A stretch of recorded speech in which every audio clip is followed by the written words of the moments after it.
The views and opinions expressed by the guests and others do not reflect the broadcast of Nick at Night or those associated with this brand. Nick at Night does not condone the overindulgence of alcoholic beverages, nor do we support drinking and driving. Please drink responsibly.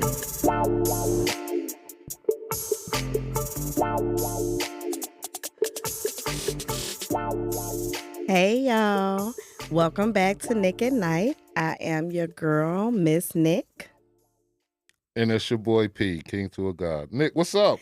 What's going on? Man, we 7 in. I thought about it on the drive here. We 7 in. Yeah. And I'm getting more and more every time I'm outside. Everybody, I seen your podcast. Yeah. I've been checking out the show. So they know we back. Our presence is back felt. Yeah. You.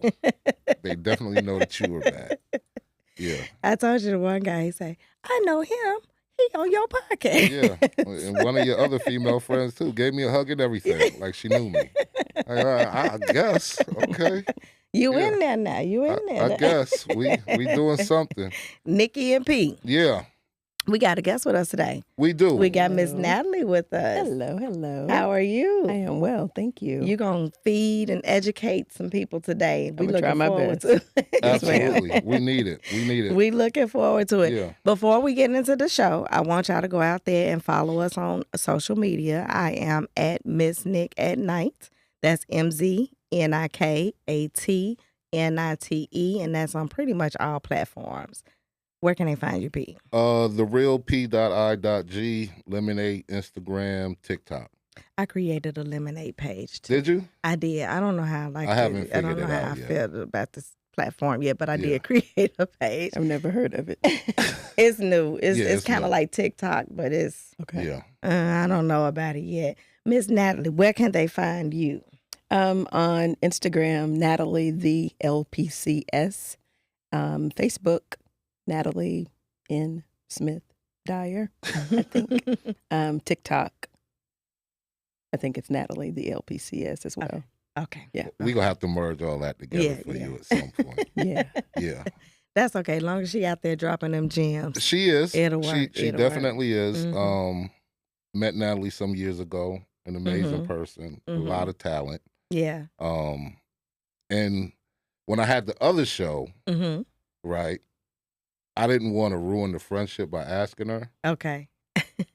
So my man, he said, "Oh, well, I got one."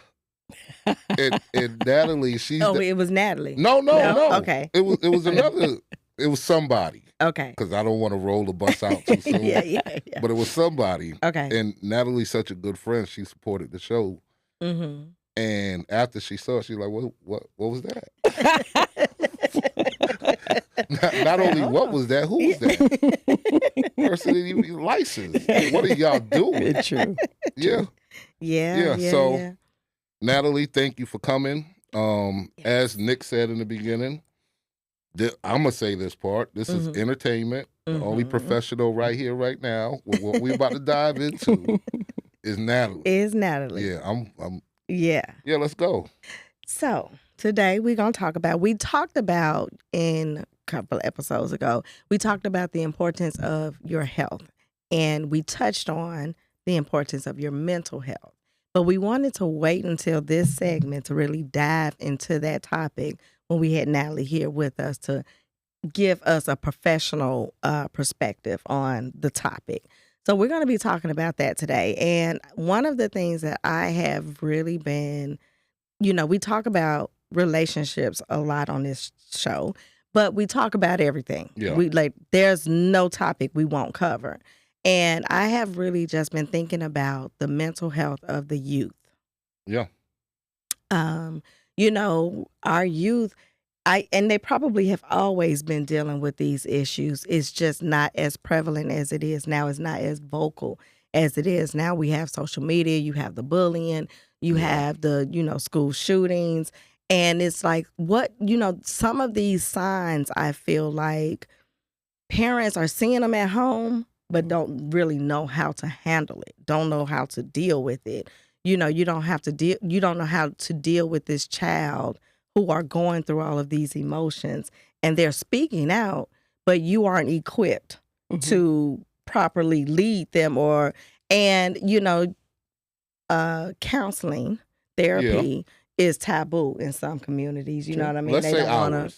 Most, because I know about ours. It's taboo in ours, or it has been. At least, right? Yeah. And even those that are open to it, they don't know where to start.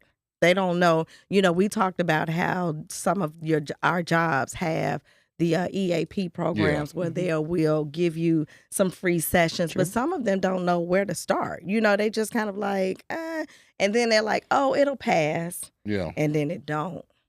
And that's something. That's where you come in at, right? Because most people, in my mind, and you can correct me if I'm wrong, but in my mind, most people seek therapists as a reactionary thing. Agreed. Something has happened, and now I need to find a therapist, versus it'll probably behoove us to find you first. Absolutely. So when the thing does happen, we don't spiral out. So what's been your take on, I guess, I would like to know how you kind of stay away and navigate mentally. How do you maintain your peace and with the clients that you have? Myself personally? Yourself personally. I have a therapist. Look at that. Absolutely. Right. I've always had a therapist. Yeah. Since graduate school, we were required to go to therapy. Okay. To be on the other side of the room or sitting on the other end of the couch, if you will.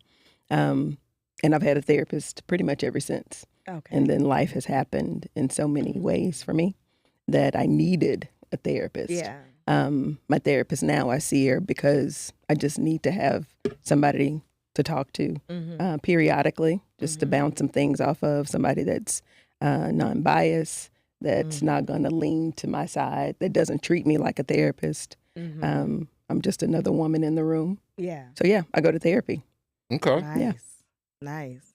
That's good. You weren't to hear. expecting that, were you? No, but I wasn't. I really wasn't, but it makes sense. Yeah. It makes sense. I often say that if you are seeing a therapist and they don't have a therapist, then I don't trust that therapist. Wow. Yeah. Well, that's good to know. Yeah, that makes good sense. So can I ask my therapist if they have a therapist? Absolutely, you can. I mean, because you have to vet them. Yeah. Well, and see, that's the other thing we didn't talk about. Well, we briefly talked about it. I said, people with their jobs, they may have 5 free sessions or whatever. So I said to try them. I didn't go deep into like a vetting process. Yeah. I didn't even look at it as vetting per se. That was gonna be one of my questions for you today, as far as like what should a person look for when they are selecting a therapist? Like what are some of the key traits or something that they should like really look after when they're seeking a therapist? So you need to be able to talk to someone that you feel comfortable with. Majority of my clients in this phase of my practice are African American. Okay. When I first started, that wasn't the case, simply because of where I was located. But most of them are African American. I have about 50-50 men and women. But most say that they sought me out because in my bio, I talk about being very straightforward and just direct to the point. And I feel like most people don't come to therapy for fluff. They have some issue because they are coming out of some reaction to something that's occurred in their life. So they want somebody that's going to help them like get to the point, and not beat around the bush with them. So we need to find somebody that you feel like you would really be able to talk to, be completely honest with. Somebody that you won't go in and try and manipulate and deceive and do all of those things, because we can only work with what it is that you give us, because we don't know the truth. And we can only believe what it is that you tell us. Right. So that's what we work with. So someone you can talk to, someone that if you feel like you need to see you on the other side of the room, then look for somebody that looks like you. If you want someone that's like a mother figure, like they might look like your mom or give you that elder view, then get someone that's older. We can always have to talk about money, Does your insurance cover it? Or can you afford to just pay out of pocket? Because I do understand that therapy is not inexpensive. I won't say it's expensive, but it's not inexpensive. Okay. And then too, with your EAP, all therapists don't accept EAP for a number of reasons. But if you can start with the therapist through your EAP and you like them, and then you can stick with them from there. And that's what we were saying, kind of a suggestion to start off, use those free sessions to get a feel of that therapist and find out if there is a match. Yes. Yeah. And again, it really is a vetting process. You know, I do consultations with all of my clients before I agree to see them. Okay. Because they might not like me. Once we have the consultation, they tell me what's going on, and I try to intentionally say something in our consultation to give them some idea of what my personality is like and what they're going to get every time we meet. Yeah. So they'll know. Most of them say okay. But sometimes I say, no, this won't work for me. Let me give you a referral. And that's what I was about to ask you. Have you ever had... What? Yeah. Like, is it there? Because I would imagine that there are times, I know in just talking to my friend group sometimes, it's like, okay, I'm done talking to you because you don't listen. You want somebody to agree with what you want. Right. And so do you have, I know that there has to be times where you have clients where it's like, they don't want to listen. Oh, yeah. And I tell them, you're not listening to me. But I'm going to sit here and I'm going to make this money. Yeah. I do. And I'm going to keep telling you. And I'm going to keep, this is what you want to hear. At the end of the day, your response is up to you. Absolutely. And your improvement is up to you. Because my job isn't to tell them what to do. My job really is to help them kind of see what it is that they're actually dealing with from a different perspective. You know? Yeah. Because if you've dealt with something for a significant period of time, you really have one view of that thing.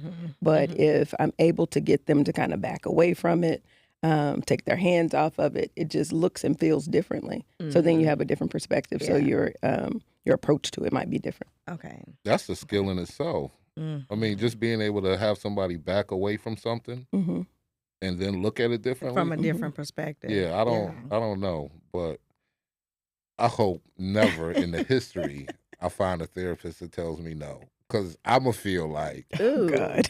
Is this the end? Let me go do something different now. Oh, that tells you no, that they don't want to see you? Yes. Well, I mean, like, if, that would be heartbreaking. Like, if someone comes and say they need, say their issue is a lot deeper than what I'm willing to deal with in this phase of my practice. I've been doing this for almost 25 years now. Wow.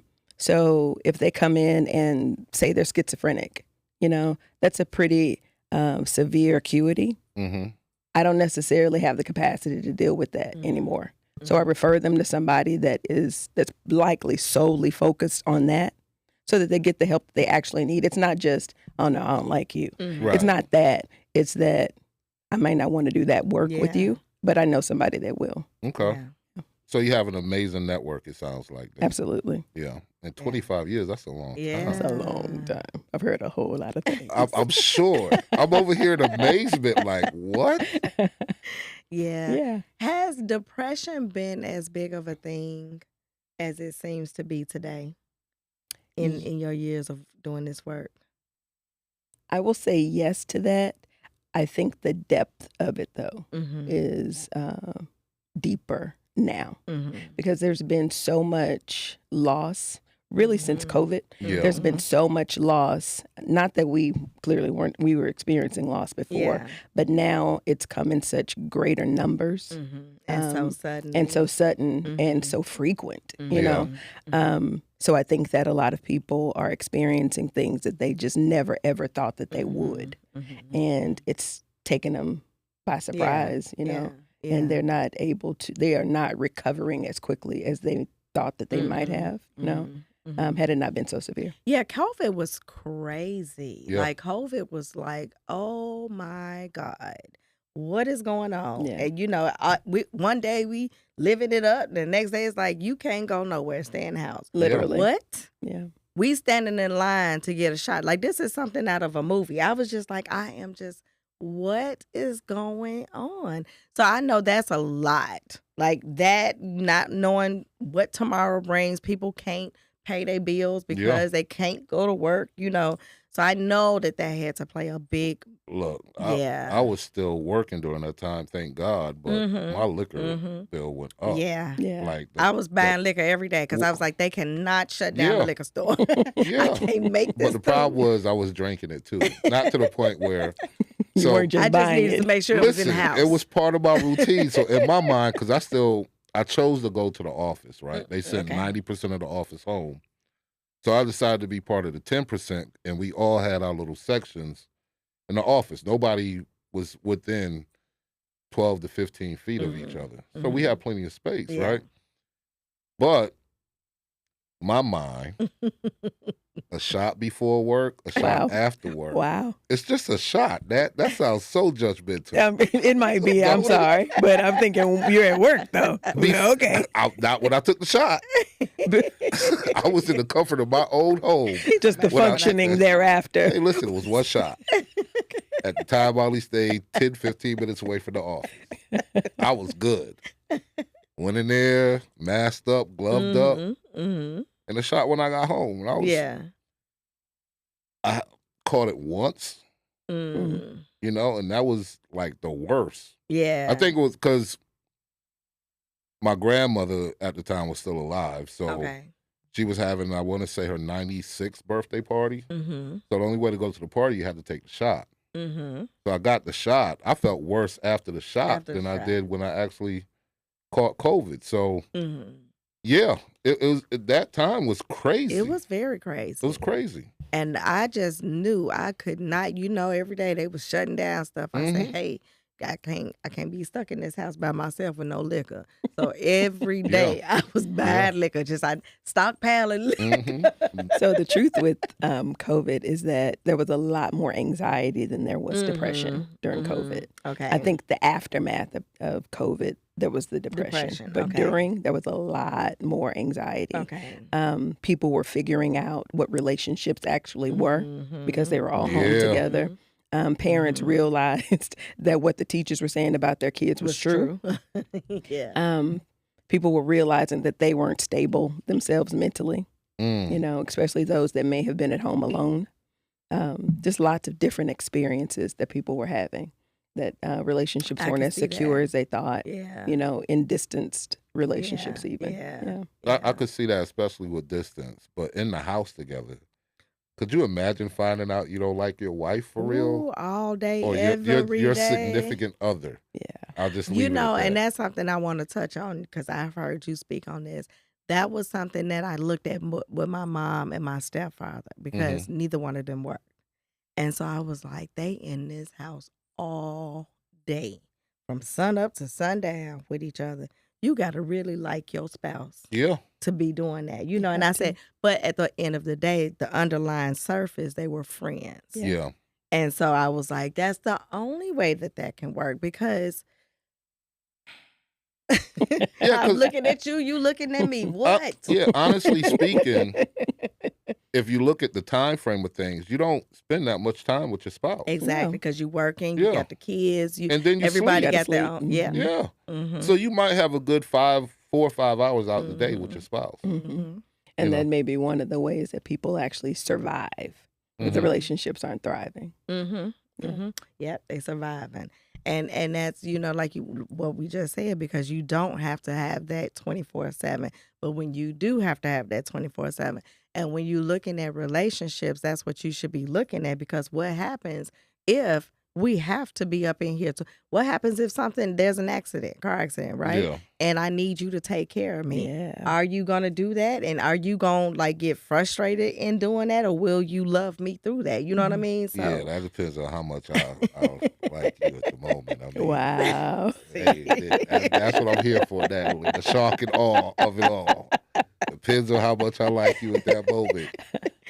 Like, get over here. Yeah. But no, that's... No abuse. But, I mean, you hungry, you might have to wait. Wow. This is sounding a little like the movie. The Tyler Perry movie? Yeah. Why not? Wow. No, I wouldn't be that bad. I wouldn't be that bad. Yeah, don't judge me. You're giving things to be judged, though. No, but it's a joke. This is entertainment. No, he wouldn't be that bad for real. He really bad. wouldn't. He wouldn't. But yeah, so that's one of the things, because I was just thinking about the rate of depression and again, how it's falling on the kids. I used to watch this show. I love my crime shows. And there is one, Web of Lies. I'm super protective of the people that I love, and I'm super protective of all kids. And I had to stop watching the show because a lot of the stories was based around kids getting catfished on Facebook, just basically social media. Yeah. And then the bullying. And so they will fall into a depression because they don't have any friends. Everybody talking about them at school. And then they kill themselves. Mhm. And I'm like, oh my God. Like what would be a tip that you could give parents? First of all, what would be signs of depression? Because that's another thing. Mhm. When I lost my mom, apparently I was slipping into depression Mhm. and didn't realize it because Mhm. I do everything. I'm strong. I get it.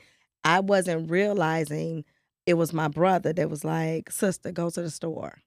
I was like, why I gotta go to the store? I'm gonna order some groceries. They're gonna bring it to me. He was like, no, put on some clothes and go to the store. And I'm like, I'm finna order some. Put on some clothes, go to the store, call me when you're in the car, and hung up on me. Good for him. And so I got up and put on some clothes and and then I called him. I'm in the car, okay? So there I can attest to how you can slip into depression without knowing it. Mhm. So what would be some symptoms or some signs that you would say that parents or anybody should look out for if they think someone that they love is slipping into depression? Mhm. So depression can look like somebody getting up every day, going to work, doing their It can look job, very coming normal. home. Absolutely. Um, some of the criteria that we use in order to make the diagnosis, there's a low mood, there's lack of pleasure in doing things that you used to enjoy doing. You eat more, you eat less. You sleep more, you sleep less. There's lots of things, there's lots of changes that are happening. You may not necessarily interact with people the way that you used to interact with them, may isolate yourself, things of that nature. However, there are some people that's their personality. Yeah. You know So what I mean? it's hard So to it's not tell. necessarily just makes it stand out or whatnot. Yeah. But if it's a person that you are familiar with and you And start it's seeing not the certain things, norm. like your brother, Mhm. because you seem like an extroverted person. So I'm assuming that because you weren't getting up and getting out and doing your thing, that your brother recognized that, him And he's in telling you to. Chicago. Yeah. So he's not even here, but we talk all the time. Yeah. Mhm. And he was just kind of like, when the last time you went out? And I was like, I've been working on T-shirts. He was Mhm. like, go to the grocery store. I was like, what? Because I had said I need to order some groceries. Well, go to the grocery store and get them. Mhm. No, I don't want to. Why? Like, I can order it. They're going to bring it to my house. Like, he's like, nah, go to the store. Yeah. So Yeah. that speaks of having somebody that's in tune with you too, Absolutely. And allowing for it. and allowing Yeah. for it. Yeah. Yeah. Yeah. So I would hope that most of us have that one person At least. that pays attention, because we may have a lot of people in our lives, but you need that one person that pays attention to you. And I think a key thing is I tell people, be nosy in your real friends and real, your family's lives. Be nosy. Ask all the questions. Yeah. Let them get mad at you. Yeah. Yeah. Otherwise, you won't know. You will have no idea that life is changing for them. So if you know that their relationship ended, call them, check on them, make them talk to you. If you're in close proximity, show up. Yeah. Let them get mad. Yeah. Because Yeah. I'd rather somebody be angry at you than them harming themselves and you not have the opportunity to get on their nerves. Yeah. So interrupt their lives, disturb them if you Yeah. feel like Yeah. there's something going on with them. Yeah. Or if something major has happened in their lives. But to go back with what you were saying in regards to kids are on social media way too much. Way too much. That ain't my house, so. Right. But I believe that parents need to be a lot more involved in their children's lives. Like if there are things for your children to do that draws them away from their phones, and like even having boundaries and stipulations, like no phone at dinner, and everybody literally sit down at the table and eat together. That would be a novel idea. That really works. Yeah. Or if there are things that they do together, like parents taking their kids to activities.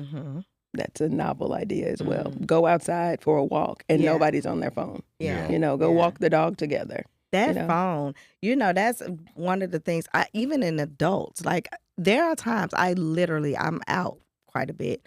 And like, even if I'm at a restaurant, I literally just will sit and look around at the table. Yeah. And you see everybody on their phone. Mhm. Nobody's interacting with each other. When we're out at the club, everybody on their phone. Why y'all on y'all phone? Like this is so that phone is a big thing, but It's a problem. It's a is. problem.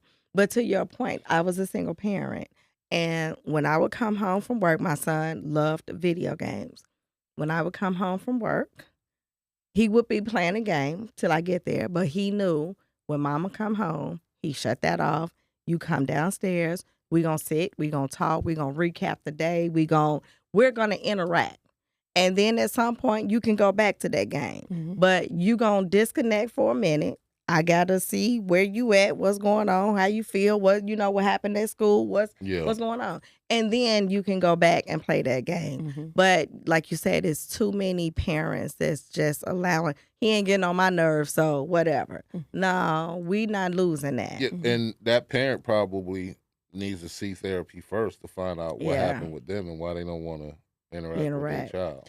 And I'll say this too in regards to parents, because I'm not one to dump on a certain group of people. I do know that it's a struggle, parenting, period. Yeah. We can go there for a second. My God. Parenting can be traumatizing. Yeah. Literally. But there's some parents that just don't know what to do, you know? That's why we have to have a community, because it might be somebody in your group that can say, hey, why don't you try X, Y, and Z? And then you put it in place and it might work for your kid. And of course, every kid is their individual selves. But some parents just don't know what to do. However, giving up and throwing your hands up can't be an option, you know? And then there's some kids that are dealing with things that really may not have anything to do with that particular parent. It might have stuff to do with the other parent, you know, and this parent can't fix what the other parent did, you know, kind of thing. So, but putting people in your life to try and help you is the most beneficial. I think too, sometimes that if that open communication is not made available between the parent and the child, absolutely, then sometimes the child will feel like, I can't talk to you about this. And that's one of the things that I really tried really hard in raising my son to not do, even when he would tell me things that would make my blood pressure shoot up. But I tried to be calm because I don't want to shut him down. So it's like, okay, just listen, and don't judge, don't go off, just let him talk. And then we'll talk about it later. But you know that wasn't a good idea, right? Right. You should have been doing that, right? My son tried me yesterday. I don't even think he knew. I took it as a trying moment. But so he calls me and says, so I'm a fool. He's a fool too. So when me and his mom first separated and got divorced, you know, me and him would be out. One of our games or jokes or whatever was litter bug, right? Okay. So we mess around and drop something on the ground. We had our little old song, litter bug or whatever. So I say all that to say, he called me yesterday and was like, hey, Dad, did I ever litter growing up? To me, that's a stupid question. So I'm going to give you a stupid answer. No. Yeah. He's like, why are you lying? I said, why do you have me on speakerphone? Well, me and Lillian, let me take these quotes down. His girlfriend, right, was talking and saying, nah, we don't want our child. She's saying that we don't want our child to be a litter bug. Right. So I said, all right, man, I got to go, and hung up, right? Yeah. Then I sat at it for a minute. I texted back, yo, she pregnant? Child. That's what I was y'all thinking. trying to tell me? Right. Wait a minute. No, Dad, I think I'll find a better way to tell you than that. Don't play with me. Yeah, we do be reading and stuff. Like my son, Mama, how come girls be wanting to have a baby by a boy with good hair? Hey, who said they want you to have that? Right. They want to have your baby. Hold Right. on now. He like, what? Where that question come from? Yeah. We be reading into it. We be trying to, but that's a part of the being in tune, because I feel like, you know, like I said, I've seen so many sad stories of parents losing their kids, and not especially when it comes to the social media, because they're not really, you don't know what's going on. Like there's no communication, so you don't know what's going on in that kid's life. You don't know who they communicating with. They don't even know who they communicating with. And, like I used to tell my son, this is why God gave y'all parents. Mhm. Because we've been here before. We've been here a long time. We know better than you. So don't think that you know everything and don't try to hide things from me. I'm not going to judge you. I may not jap out, but I need to know. Like, I need to know. It's not me trying to tell you what to do. Yeah. Because, like, even now he's 28. And I'm like, when he was in the Navy, and when he would come home and he would go hang out with his friends, and I'm like, that's cool. Just let me know who you with. I'm like, because if God forbid something happened, I need at least a starting point. Yeah. You know what Right. I mean? Of Yeah. where to look for you. So it's not me saying I don't want you to hang out with them. It's not me saying I don't want you to go anywhere. It's me trying to make sure I'm in tune with what's going on, Yeah. just in case. Yeah. You have to. I mean, even when my son comes home now, hey, you've outgrown some of them dudes, man. Mm-hmm. Oh, that's a And whole conversation. yeah, I mean, because we were blessed. Our children got out. They've seen the world, right? Or at least a fraction of it. Right. So when you come back, and then people who have never left, some of the things that they dealing with, they done got involved with, you don't want to be a part of. Right. You know, and you got to be able to have that conversation with your children. And I think that one of the key things in the communication between a parent and a child is that a parent is transparent. You know? Yes. Yes. I think that just kind of opens those lines of communication, and not just them seeing that you experienced life, but them knowing that you experienced life, you felt some of the things that they feel, and you made it, if you will. Yeah. You know? Yeah. That just helps. Yeah. I at one point, and I still do, want to mentor young girls. And people, when I tell my story, people are always like, what? I'm like, yeah.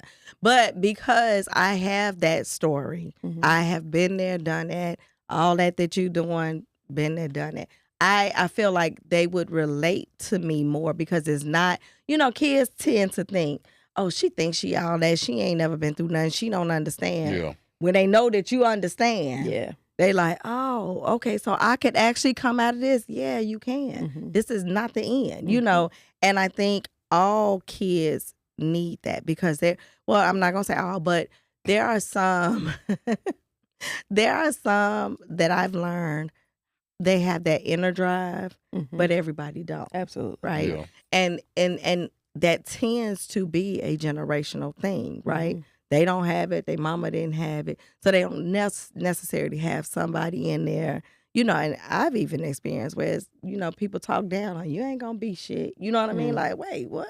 Yeah, their child. Yeah. Yeah. Like, Yeah, their child. Yeah. They're saying this to their So child. instead of taking that as motivation, some actually conform to it. Mhm. You know what I mean? And I think the kids need someone that can say, hey, we rebuke that. We don't do that.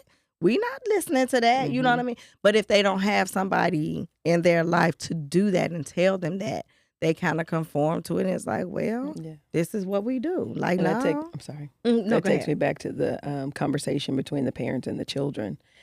It really does matter what you say to your child, as you sow your words into their lives. That's what springs forth, out of your kid.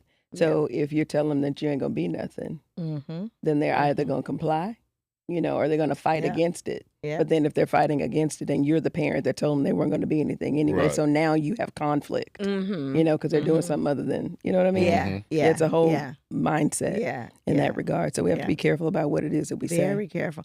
And that's the other thing. Who was I just talking to this about? Your words, you have to be intentional with your words with everybody. Because you never know who needs to hear Right. what. And people will take your words, especially now we communicate via text. We communicate via DMs. You know what I mean? So we are communicating without the context. You know what I mean? Or the and tone so, of voice. yeah, the tone of voice. Yeah. So you have to be very careful with how you word your words. Yeah. Inference matters. Yeah, that's why for me, if it's a long text, I'm tapping out. I got to hit that button to see what else you saying. I'm going to call you because I'm not reading all of that. Say now, And what I'm now? already in a bad mental space now Yeah. because I have to hit that button. I'm immediately in a bad place. Yeah. Like, what would make somebody write all of that? Well, maybe they can't talk at the time, Oh, and my it's something that God. needs to be said. Not And to I me. have seen. Well, I'm not well. reading that. But I've had those conversations with the people who send long texts. Look, don't do that no more. Because first, no. Did you read what I said? No, No. I didn't. That's So what would I'm you calling prefer the audio message? Yeah, I'm on the fence about that one too. I'm on the fence about that too. Why? I mean, because I if would you're not rather going to just take have the a conversation. But Yeah. again, what if they can't in the moment, but they need you to know? Then make a voice note to yourself to circle back to me about that. Yes. He said to yourself. If you don't have the time frame to have this conversation, or I don't have the time frame to have this conversation, make a voice note. Hey, need to talk to such and such about this. I get that. So if the other person is okay, But you still at It's that me. point. I know I got issues now. I'm fine. At that point, because you still have to coordinate the times as to when it's a good time to actually for both of y'all to get together and have that conversation. And what if that time is like it just doesn't happen? You know what I mean? You got school, you got work, you got and it's like 3 days later. For me, I'll make the time happen, right? Mm-hmm. Now if it starts going a certain way, I may come up with an excuse to get Wow. away from Push it out. No, it's not. It's listen, you gotta understand. it's just sounding like you want to communicate the way you want to communicate. That's yeah. all. Is that- And is that- really, and if he is that don't what want we to getting with? communicate, then he don't. No, it's. Oh my gosh, it's not that bad. What I'm saying is, see how this. Okay, what I'm saying is, sometimes when somebody calls you with some things, right? Mm-hmm. You need to be in the right mental space to Agreed. be able to respond appropriately. Mm-hmm. If I'm not there, For I'll 3 days. no, it's not gonna be 3 days. At 3 days it's like No, don't worry it's about not it. gonna be 3 days. I'm go give an hour or two, and I'm gonna hit you back and be like, all right, Okay. I'm where I need to be. You know I what can I'm agree saying? with that. Mhm. And let's finish this. Yeah. Mhm. Now, Yeah. if you don't want to finish it, then you ain't gotta finish it. But I can agree with. yeah, I'm similar to that, especially like if I've seen clients all day and then I get a Mhm. message from my daughter dealing with Mhm. something with a friend of hers or one of my girlfriends, that wants to call and talk about her stuff. mm-hmm. I Yeah. likely don't have the capacity for Yeah. that Yeah. after work. I'll say, "Are you okay right now?" Yeah. Yes. Let me call you in the morning. Yeah. Yeah, Yeah. that's my thing. You good? Yeah. Yeah. I Because know if sometimes I'll I'm- answer the phone and they start rambling. Hey, I gotta Yeah. go. Yeah. You good though, right? Because sometimes I'm on conference calls all day. Yeah. And so after work, it's like, I want to really throw this phone in the trash right now. Mhm. I don't want to look at a phone. But yeah, so it may, like you say, it may just not be that time. But, especially if it's your relationship, you got to make that time. Yeah. Yeah. Or the child. you Or know? most definitely Yeah, the child. The child. I'm gonna Yeah. sit there and I'm gonna hear it out. I'm gonna Yeah. hear him out. Mm-hmm. Yeah. And then I'll tell him if I don't have the capacity, I'll let him know I need to get back with him. Yeah. Yeah, for sure. Yeah. You know. Yeah. Sure. Especially Yeah. if he give me something Yeah. ridiculous Crazy. going on that I know I'm gonna scream on. Mm-hmm. Yeah, man. Let me hit you back. Love you. Childhood traumas. Mm-hmm. So, do families just do family therapy, or is there also therapy for the child without the parent? Absolutely. It Okay. can be. Okay. Mhm. Because some of the, we see the residuals of the childhood trauma in adulthood when we're dating and we're trying to, even in friendships, right? Can those be rectified if that child is having therapy at a younger age? And so by the time they're in adulthood, they have some tools in their toolbox to use to kind of say, hey, this is a trigger. This isn't working for me. Because that is something that I feel like, especially in this day and age, when we are talking about therapy more, that maybe as parents, we can start investing in our children, Yeah. right? To have this therapy at a younger age so that they can become a more productive adult Yeah. For and sure. not have to deal with this later in life. Like, Mhm. let's fix this now and give them the tools that they need to become a more productive adult where they don't have to deal with this trauma that we probably dealt with, right? It's the generational curses, right? We dealt with it. Now our kids are dealing with it. Like, let's stop this cycle. So is there something like, do they typically, parents can sign the kids up, or is this family therapy that they need to do? How does that typically work? As Paul was saying before, typically when people go into therapy, it's a reaction to something that has occurred, right? Parents definitely have to be the ones to sign the children up because they're minors and they can't sign themselves up. And then there are just some stipulations in regards to privacy and confidentiality and things of that nature. And let me definitely say this. I don't work with kids. Okay. Never have. Okay. I have 2 of my own. That's enough. Okay. I only work with adults. Okay. However, I'm a supervisor for interns and associates. And those are people that are doing their master's degrees or have finished their master's degrees and are working on the required 3,000 hours for their state licensure. So they do. So I have to know a little bit about this stuff, just enough to help them, not Right. because I use it. So there's certain criteria that have to be met in regards to privacy and confidentiality for the child, because the child is the client. So there's some things that when that child goes into therapy, that therapist does not have to tell the parent, right? Which helps the child talk. To be more transparent. Absolutely. However, there are some things that if a child says in therapy that therapist is required to tell the parent. Okay. You know, if they're going to harm themselves, they're going to harm somebody else. If they have been assaulted in some way, things of that nature, those things have to be shared with the parent. The therapist also has to be in tune enough to make sure that the parent is not one of the people that has been harming the child. So it's lots of dynamics to that. Yeah. So yes, the child can be in therapy. The parent or the guardian, whoever is responsible for that child, they are the ones that sign them up. There can also be family therapy. In family therapy, there's typically, if we talk about like a typical nuclear family, the mom, dad, kids. If there are issues within the family with abuse or whatnot, that typically won't happen. That family therapy won't happen because this is an abusive cycle or circle here. So you don't want to keep a child in a circle and then say, talk about it, you know, because they're not. Or if they do, then that causes more trouble for them when they get back home. Right. So you were asking, can this be fixed or dealt with? It can be if the parent is consistent with the child's therapy. Okay. You know, it all falls back on the parent because unless the child is of a certain age that they can bring themselves, but the parent still is responsible for signing them up, making sure that it's paid for, things of that nature. So if the parent gets them there, the kid is actually doing the work that they need to do. The parent is making sure that if there's like, because some of us therapists give homework assignments for our clients. If there's something that child needs to do for therapy, the parent has to make sure that the child is able to do the thing, you know? So it really, again, falls back on the parent. But yes, absolutely, childhood traumas can be worked on. They can be dealt with effectively. The child can learn some tools in childhood that they can carry forward into adulthood.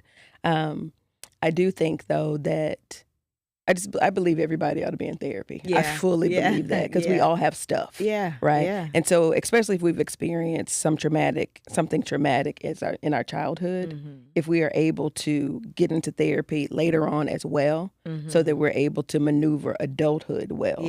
You know, because the tools for a child might look a little bit differently when you're an adult. Does insurance typically cover therapy for kids? It should, if they're on your plan. I don't know if that's I guess it falls under medical, right? Yeah, it does. Okay. And then there's a sub to that, so it's either behavioral health, mental health, things like that. Gotcha. Okay. I want to be messy. Can I be messy? You gonna do it anyway. All right, so a couple questions. Okay. Quick 2 questions. All right, so my beef with therapists now is most therapists are doing video or over the phone. You're not going in anymore. Before, I used to like going to the place and sitting down and talk. I felt like I was really doing something. Now when I have to have this call, because I talk to my therapist once a month, right? I ain't really it's some days we go the whole 30 hour. Yeah. Some days it's 5-10 minutes. Mm-hmm. You don't feel that personal. Yeah, I don't feel the connection per se. Is Like I that was something really you can talk to them about and y'all can change? Or is nah. is it They're only 100% remote. Yeah. My practice is 100% remote now. Mm-hmm. When I first started, I was in an office 5 days a week, maybe 6 back then. Yeah. Do you feel it was easier for them to share coming in, or is it the same for you? I feel like it's the same. I do know that some people prefer face-to-face, and I get that. But since, I was going to say since COVID, but maybe even before COVID, I was doing virtual in my private practice. I worked at an agency at one point, and we did in person there, but my private practice has been virtual for several years, honestly. Oh, really? Okay, that's dope. Yeah. All right, second messy thing. What's your take on these life coaches that's popped up over the past? Got him. Let's go. Well, first thing, I am a life coach myself, right? Yeah, but you're a licensed. Okay. All right, well, go ahead. And there is a difference. Okay. Yeah.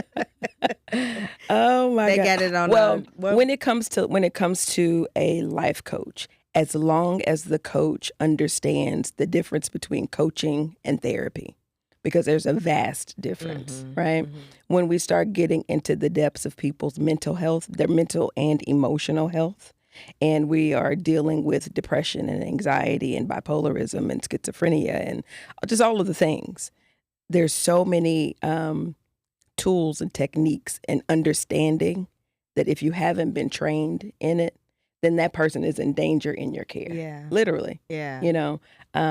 Because you may be pushing an envelope that you don't necessarily realize that you're pushing, and they don't even know that you're pushing, and then it falls off the table, and you don't know what to do with it. And they may not know the difference between the life coach and a licensed therapist, right? The client. The client, absolutely So not. they're talking to this life coach as if their account. Right. That's yeah, right. I mean, because you said you my that's life dangerous, coach. right? But that's dangerous. Like what she said, I can see. No, I that's know. dangerous. Yeah. Yeah. Very, especially in today's time. I don't know. It just seems like people just.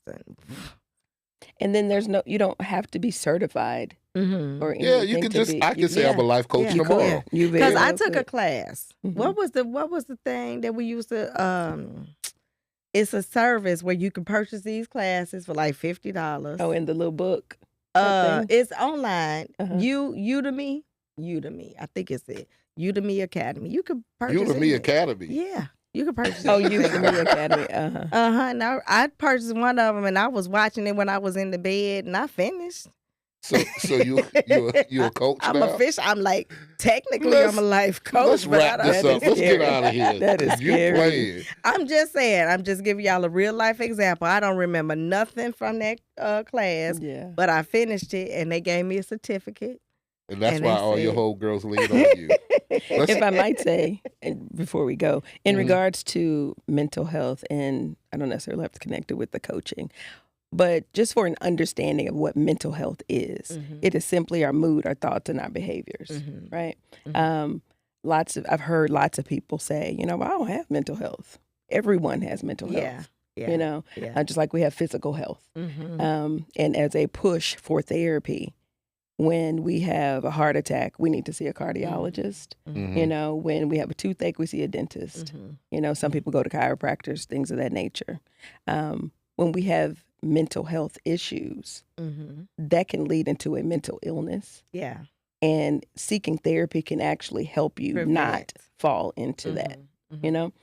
So making sure that we take care of our minds, because life is gone life. We don't have any control over what comes into our lives. But we do have control over how we respond to it. Yeah.